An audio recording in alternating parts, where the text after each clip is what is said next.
Good day, viewers. Welcome back to the Preaching Humanist with David Oliverio. That is I. Today's topic, keeping peace within the atheist world.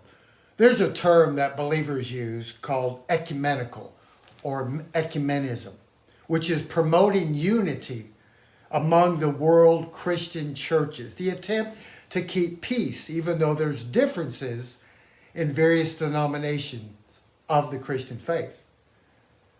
They attempt to major on the majors and not minor in those differences.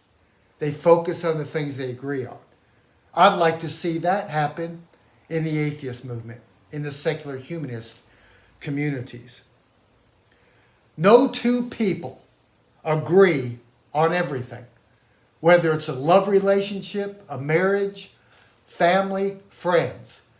There are no two people that agree 100% on everything. I've been married for a while. My wife and I focus on the things we agree upon, the majors. We don't agree upon everything, but they're the minor things. No one person, no one group or philosophy has all of the answers. We must remain open and listen to others. Now, when majoring on those minors, those slight variations, the little nuance that all of us have, differences, when we focus on those little differences, the probability rate of internal conflict and strife increase. I've seen this many times through the years, being involved in particular secular, humanist, and atheist communities. Some groups even split over these slight variations and differences. These frivolous topics to me, rather than attempting a more ecumenical type system of finding things we agree upon. We don't want splits. I've seen groups split over the slightest, most frivolous topics. Now, there are some examples of conflict that I've seen through the many years being involved in the secular movement. Now, here's one here that drives me absolutely crazy. Atheist versus agnostic. I've heard this argument within our communities where it comes to a point of conflict and strife, whether or not one should identify as atheist or agnostic. I don't care. Under the banner of humanism, under that banner, it encapsulates all non-believers, all unbelievers. Whether you identify as atheist, agnostic, humanist, secularist, non-religious, non-believer, it shouldn't matter. We're all on the same team. Now, I had a client years ago who was a very subversive individual. He was an agnostic. He wanted to debate and argue constantly why I should be an atheist, focusing on the little slight differences we have rather than on the positive major things we agree upon. I don't have time for that frivolous talk. I have more important things to do. I set up a tent and a booth for the atheist community of Austin pre-COVID back in 2019. And I remember one day last year, in fact it happened twice in one day. A young man, they're usually young guys, usually young men, very argumentative, subversive. One guy came into the tent, sat next to me. I nicknamed him Socrates. Just graduated from college, very intelligent young man, with a degree in philosophy. He sat down next to me, had his old cigar, puffing away, his legs crossed, much like mine now.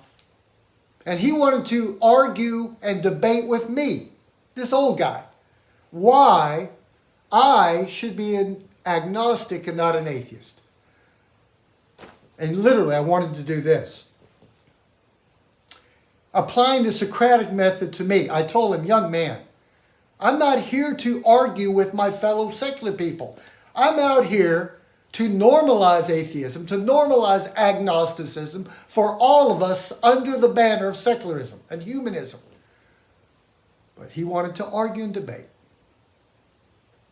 So Socrates went on. The very same day, another man approached me, sat down, and wanted to argue with me why I should be agnostic, not atheist, because I had the sign, the atheist community of Austin, along with my secular humanist signs and all the other signs. He wanted to debate whether or not I should be agnostic or atheist. These are frivolous topics to me. I have more important things to do than that. There are some other areas that cause conflict and strife, these slight nuances in our communities. Here's one. Mythicist versus the historical Jesus. How important is this? Some atheist historians say Jesus was a complete myth. There's no evidence for an itinerant moral philosopher dude walking around 2,000 to 3,000 years ago that claimed to be a God-man savior. We know that there are dozens of them back then in that region of the world.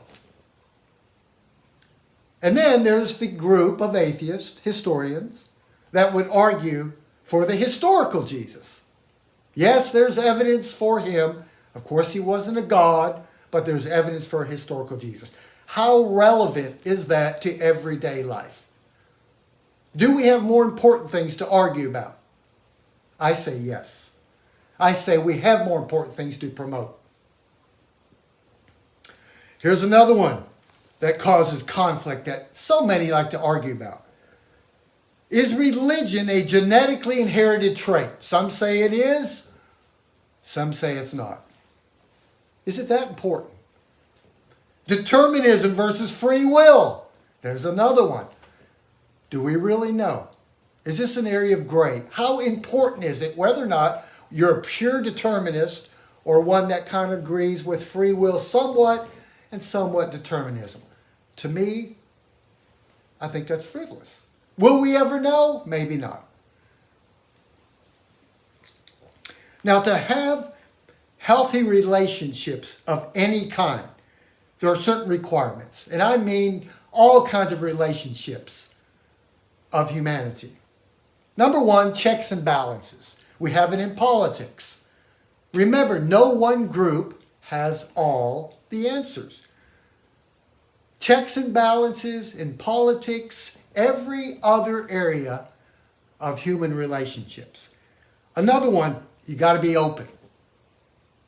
Because healthy-minded, emotionally secure people, one characteristic of that is you're open-minded. You listen to the opposing view.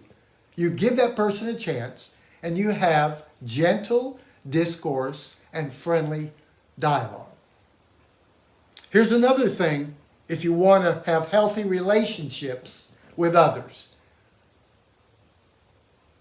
is diplomacy. That's very important. Being diplomatic. How to get along kindly with someone else from a different worldview, from a different tribe, from a different belief system or philosophy, a different political party. I and my wife have been invited to spend the day with my very, very, very Christian sister and her husband. They're very Baptist, but she's my sister. Now tomorrow, we will go to a winery out in the hill country. We will meet them there. It's a Christian winery, an evangelical Christian winery. They know about Christine and I. They know all about me. I will exercise diplomacy and openness and kindness without compromising. Sometimes compromise must be attempted to keep peace. That doesn't mean you compromise with a view that is detrimental and harmful to others. An example would be the Bible.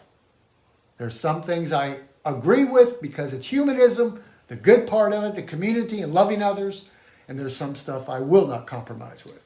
But we can still keep peace as long as it promotes the well-being of all. There was a song some of you fellow baby boomers may remember back in 1970 by a group called the Brotherhood of Man. United we stand, divided we fall. As atheists, as agnostics, as secular humanists, unbelievers, non-believers, and nuns, we must strive for unity in our communities. We must show the world that you can have a good life in a God-free world. This will not happen if we continue to argue and debate and fight and split over these slight variations and nuance and differences. Let's put them aside. Let's focus on the majors. Come together. Look for the good together. Let's keep the unity in the secular and atheist community. So remember, my friends, to let the light, let the compassion, and the unity of secular humanism shine.